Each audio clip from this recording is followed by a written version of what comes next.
Yo, what is up, everybody? It is your boy Dreaded Corn Dog. We are back here again with another deck profile. We just got done over at Locals down at DZ. This is the boy Dave. Everyone's used to seeing him by now.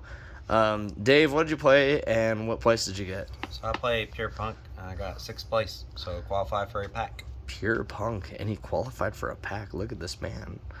Do you have anything you want to say before we get started? Yeah, I mean, I like this. It was a draw, a win, a loss, and then another win. So overall, it did pretty good. So overall, 2-1-1. Yep. Not bad at all. What were your matchups like? So first one was the one we all love, Sprite, and then next one was Sword Soul, Branded Blue Eyes, and then what was the last one? Oh yeah, Despia Albaz. All right, With a cool, little bit of Dark Lords.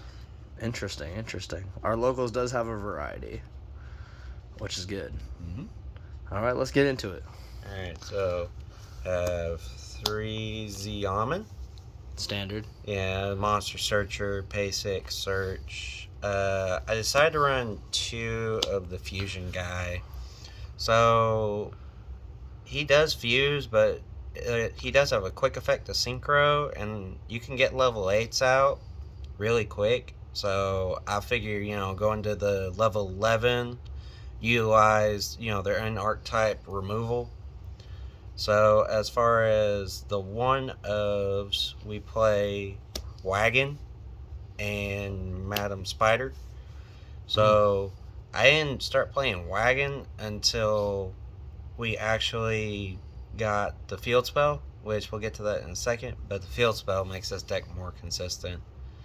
And then 2 Deer Note. Deer Note's just too good not to play it. Just one. What do you say? It's a revive. I got 2 Ogre Dance and can't afford any more Foxy Tunes, so I just play 1. So if you had the choice, would you play like 2 Ogre, 2 Foxy Tune in the future if you were gonna get like to be able to afford the other one? Maybe. I don't know. Like this right here is pushing $40 almost every day. It feels like, so maybe in the future. But this one was only 8, and the buyer was in Texas, so I figured, why not. So for extenders, 2 Gizmek Orochis. 2, interesting. And then 1 Shinobi Necro. Standard. Yeah. And that's the monster lineup. For the hand traps, 3 DD Crows. Best hand trap this format. Yeah, 3 Veilers. Veiler's pretty good too. And we have the Gamma package. Which I would make that being an argument for being the best one, is Gamma is just insane. It is, because it's like whenever you tribute your carp, your board is empty, and then they try to ash it, you're like, Gamma? So. How many times did you see Driver? Oh god, like twice.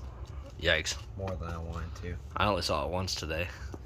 Must be nice. And I still won whenever I saw it in hand. But what's nice about this is, like, if I gotta use it for a discard, and I'd rather discard that and keep everything in my hand. I mean, hell, if you have a Gamma plus the Foxy Tune, and if you have the Driver in hand, I mean, that's free. Yeah. So with the spells, we run 3 of the new field spell. Field spell is insane. It's literally Pot of Greed. Pot of Greed plus a special summon. That's pretty nice. And, 3 E-Telly. Standard. Until they decide to come to terms with it. This is a going second deck. No. So 3 Super Poly for removal. Breaking those boards. 3 Dark Rulers. And 2 Raigeki. 1 Harpy's Feather Duster. How many times did you resolve Duster? Honestly, just once. Only once? Yeah, but it worked out. You know how many times I resolved Duster? How many? Like 5. Well, the 1-of is nice. It is nice. And then another 1-of called by the Grave. The King of Sack. It was really nice against Sword Soul player because he tried to activate Moye again. I was like, nope, not doing it. Not gonna happen. No Not token, today, sir. no token for you. Everybody wants to use that for hand traps. So for traps, it's very small run. Imperms, Triple imperm. Standard. Punk's Imperm, and I decided to go with the one everybody's going with. Interesting. What does that one do? So this one is a set removal, or if you control Punk, you can pretty much just remove anything that's face up on the field. So it's like an MST, but also a monster pop if you control a punk, right? Yeah, pretty much. And then this actually kind of saved me a game. It's like we're about to go into time, and you know how bad punks are about searching and shit. So I normal summon my Zeom and it gets Ash or whatever. I have this in hand, so I set it, I activate it. Since I control a punk monster, I gain life points off of whatever I negated. Well, it was a sprite player, so by the time everything was said and done, our life points were equal, and it was a draw for the whole thing. Damn it, Brenner. Yeah, exactly. Hey, Brenner, if you're seeing this, you literally ruined this man's chance of getting top 5, and you ruined my chance of getting top 2. Jackass. Anyway, back to the deck profile. Okay, so for Link 2s, we run IP, Hulk, and Dark Charmer. Did the Dark Charmer ever come up today? No, I'm honestly thinking about replacing it with Lambda. Right now, I would suggest that being the best bet, to be honest. The Dark Charmer, everyone, is actually still really good, but in all honesty, it is personal preference. I just don't see it being the best, like, Link 2 as far as, like, elemental. No. This card, nobody could get over. Avramax is an asshole. Yeah, so that's all the links we run. Especially when you make it with IP. Oh, yeah, I did that too many times. Okay, so for synchros, this is a synchro, pretty much a synchro deck. So we run formula for the Hulk target. The new one, the Jam Dragon, for extension. This is my out to Nibiru. I saw you do. You also banished a long one off of it when you played the Sword Soul player. Oh yeah, I saw that. I was sitting right next to this man. He was like, the dude was like, activate long one, and you're like, chain Draco Berserker. Let's get rid of it. And he's like, don't you discard for cost? Yeah. And then speaking of Sword Soul, run the 110. This is the replacement because we don't have Baron. Well, honestly, Baron would be right here. But Draco Berserker is a pretty good choice. And then one Amazing Dragon. Card's crazy. And Psychic and Punisher. That card wins games on its own. And I got that thing up to 17K. 17K. Look at this man. And for the fusions, we run the new Super Poly Target. Garuda. Garuda. Whenever I played Branded Blue Eyes, it came up. The Punk Fusion, Dragostapelia, Starving Venom. For our Super Poly targets, 1, 2, and 3. And then we just have that one XYZ Zombie Vampire. Have you thought about playing more of the Punk Fusion? Yeah. Because I see most lists playing 2. I can see why they play 2. It's not like I don't have another one. I just... I don't know. This man likes his 1-ups. What can I say? Yeah. 1-ups is kind of nice. So, side deck.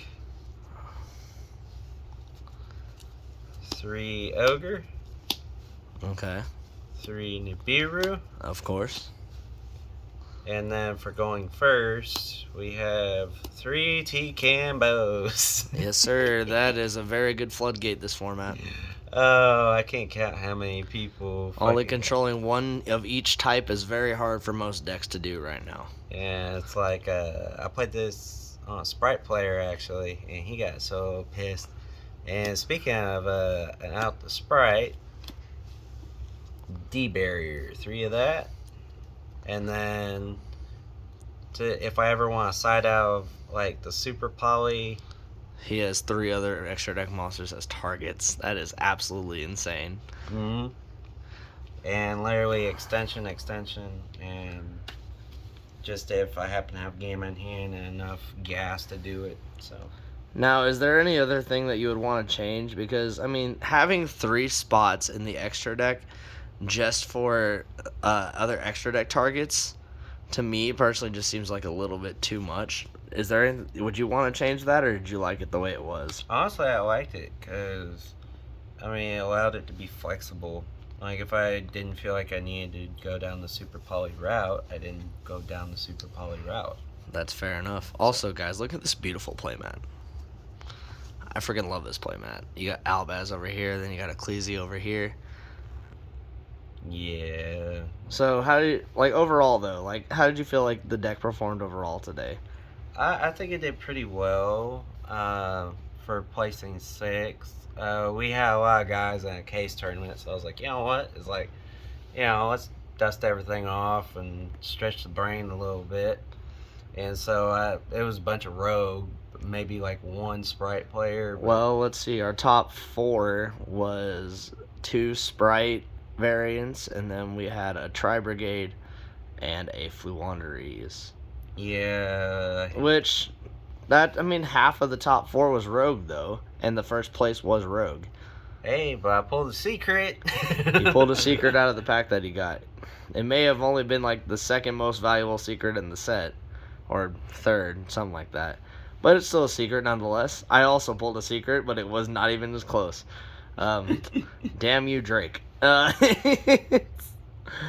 But any closing words, any closing thoughts, any upcoming big events you're going to? What's going on? No, I think I'm gonna tweak with this a little bit, but I'm gonna work on my math mechs.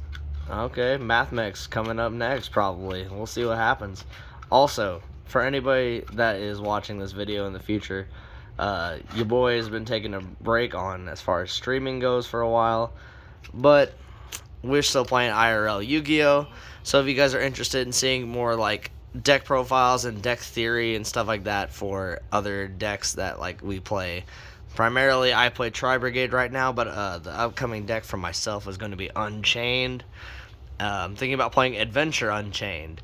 So if you guys have any thoughts or questions or comments or concerns, put that down in the comment section below, and we will catch you on the next video. Hope you guys have a good night.